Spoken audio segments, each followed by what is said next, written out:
Vikas. Hi.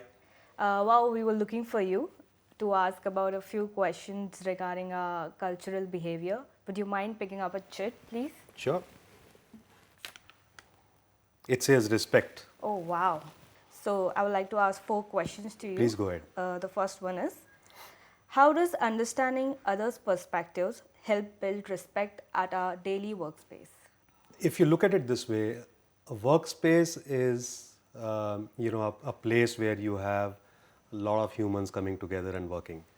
And as we all know, human minds are different from each other. What is right for me may not be right for you. It's a little more complex than that. That makes it all the more important that we are a little more patient and a little more understanding in absorbing what the other person's perspective could be. And it gets tested almost daily. And if you're not, understanding enough, if you're not patient enough to kind of be able to understand the perspective of the opposite person, things can really become complex. And that is not very conducive in a work atmosphere because you have to constantly work with different people. So that's why I think it's very, very important.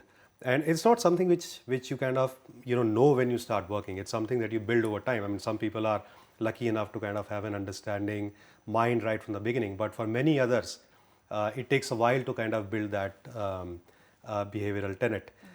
So that's why it's very, very important that we have that attitude and we have that kind of patience that we are able to understand the perspectives in a little more detailed manner, so that you don't end up making mistakes and you don't end up having a team which is disgruntled.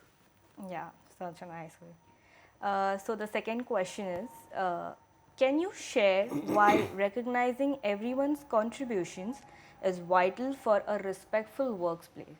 A team is again built of many people, right? And sometimes those people are working in the same office, in the same floor, where you can see them, meet them every day. And many a times, especially in our kind of environment, these teams are not in your same place, not even the same city. And all that you get to see are numbers on the screen in your dashboards, or probably you get to hear voices over the phone.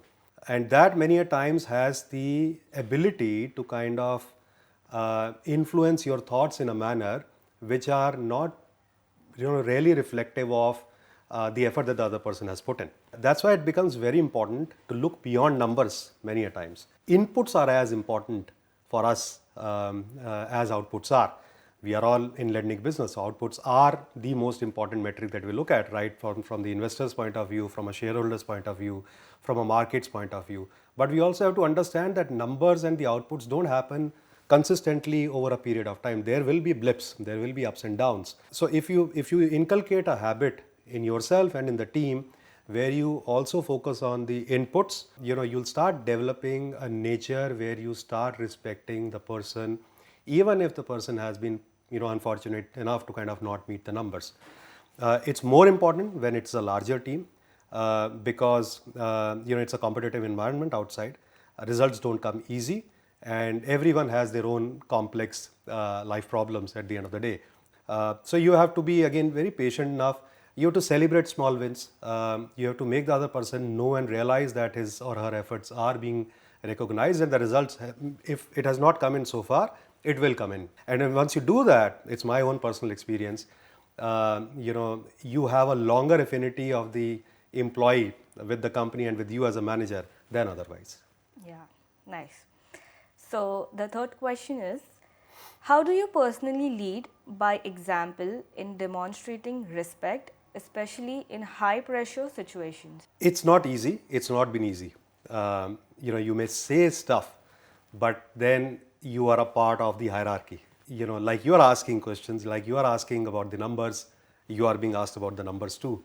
And many a times, things are not in your favor. The results are not in your favor. So it's very easy to kind of lose temper on that and use demonstrate behavior or use language which may not be the most appropriate. But I think what experience teaches you and going through different situations teach you, you have to be a little more patient towards this. And I think that's what even I have learned with experience over time. And I'm still learning. It's not that, I've not reached nirvana or, I've not become a sadhu sannyasi where, you never get angry, you never get temperamental. It's very difficult. But I know for a fact that today I'm much better than, let's say, what I was 7, 8 years ago.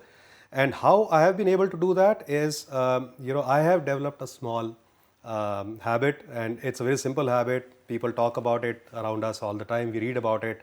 When you think that you are becoming restless or impatient, or you don't like what is coming from the other side as a reason or a response or an input, and you are about to lose yourself, I think just take a pause. Just take a pause. Just don't say anything. Take a pause. Let that moment pass. You'll realize that maybe after a minute, 2, 3 minutes, 5 minutes, you are a little more calmer.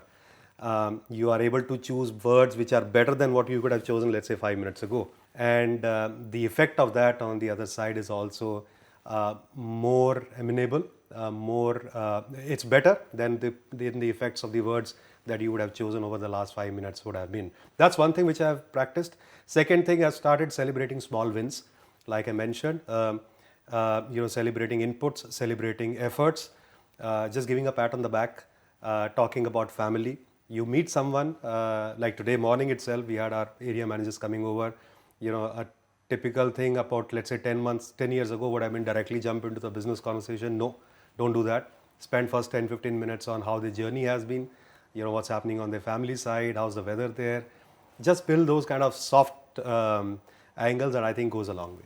The last question is, why is respect so important to our work culture, and how do you promote care and understanding within teams? See, it's important for our work culture because in general, like I mentioned, work culture is all about teams. And a team would be successful if everyone feels important in the team. The moment you have a sense of or a feeling of not being considered as an important part of the team seeping in any of your team members' mind, you would lose that member over the time. And in specific, it is more important for us because we belong to a group which lays a lot of importance on care about its employees. So from both the angles, I think it's extremely important for us as a company and as an organization to kind of ensure that mutual respect seeps into the mindset of all our employees. Now, how do we inculcate that in our teams is, like I mentioned, there are 3-4 simple steps that we do. Talk stuff beyond work. Don't get too personal, but talk about stuff which makes them feel about like they are human beings and they are not like just a machine or just somebody whom we are concerned about as far as only the numbers are concerned. Second, celebrate wins, chota wins. It could be, let's say, even if somebody has not been able to meet his sales targets throughout the month, but there is a deal that the person has cracked. Because any business that you bring in is basically a business that you snatch from the competition. And it's not easy because, it's a tough competition outside. So celebrate those wins. It goes a long way. Third is that we ensure as a team, even in corporate office here, and even when I get to travel, you take the teams out for small dinners, lunches, and so on and so forth.